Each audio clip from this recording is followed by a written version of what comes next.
துரோகின்னு தொடர்ந்து திமுக விமர்சித்து வராங்க. இதுக்கு உங்களுடைய பதில் என்ன? காங்கிரஸை துரோகி என விமர்சனம் செய்த எதிர்க்கட்சித் தலைவர் உதயநிதிக்கு காங்கிரஸ் மாநில தலைவர் செல்வ பெருந்தகை பதிலடி கொடுத்துள்ளார். துரோகின்னு தொடர்ந்து திமுக விமர்சித்து வராங்க. இதுக்கு உங்களுடைய பதில் என்ன? நாங்க ஏற்கனவே இதுக்கு ஒரு தெளிவான பதிலை கொடுத்திருக்கோம், தெளிவுபடுத்தியிருக்கோம். இதை மீண்டும் மீண்டும் கூர்மைப்படுத்துவது எந்த விதத்திலும் ஆரோக்கியமானதாக இருக்கு. காங்கிரஸ் பங்கேற்கும் இந்தியா கூட்டணியுடைய கூட்டத்தில் திமுக பங்கேற்காது, மற்ற கட்சிகளுடைய தேச நலன் சார்ந்த விஷயங்கள்ல குரல் கொடுப்போம். நேற்று அதிகாரப்பூர்வமா திமுக அறிக்கை கொடுத்திருக்காங்க. அவங்களுடைய கட்சி, அவங்களுடைய முடிவு. நான் என்ன சொல்ல முடியும்? காங்கிரஸ் தான் குற்றம் சாட்டுறாங்க. காங்கிரஸுடைய துரோகத்தால திமுக தோழருடைய மனம் காயப்பட்டிருக்குன்னு சொல்றாங்க. எங்க ஹைகமாண்ட் வில் டேக் டிசிஷன்.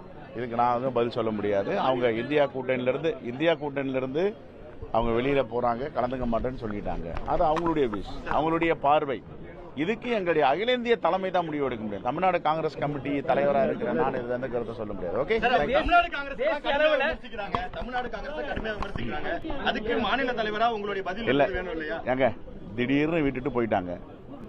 அந்த வருத்தங்களும் சங்கடமும் எல்லாருக்கும் இருக்க தானே செய்யும். அவங்க கூடவே இருக்காங்க நட்பு ரீதியா. திடீர்னு போயிட்டு அவங்களுக்கு இருக்குமா இருக்காதா? சொல்றதைகளுங்க, இருங்க ஒரு நிமிஷம். விட்டுட்டு போன வருத்தங்கள் இருக்கும், சங்கடங்கள் இருக்கும். இது செட்டில் ஆகும். அதனால இதை கூர்மைப்படுத்த வேணான்றதா என்னுடைய வேண்டுகோள். எல்லோரும் விட்டுட்டு போனோங்கிறத நீங்க ஒத்துக்கிறீங்களா? செய்திகளை உள்ளது உள்ளபடி தெரிந்து கொள்ள ரெஃப்ளெக்ட் நியூஸை சப்ஸ்கிரைப் பண்ணுங்க.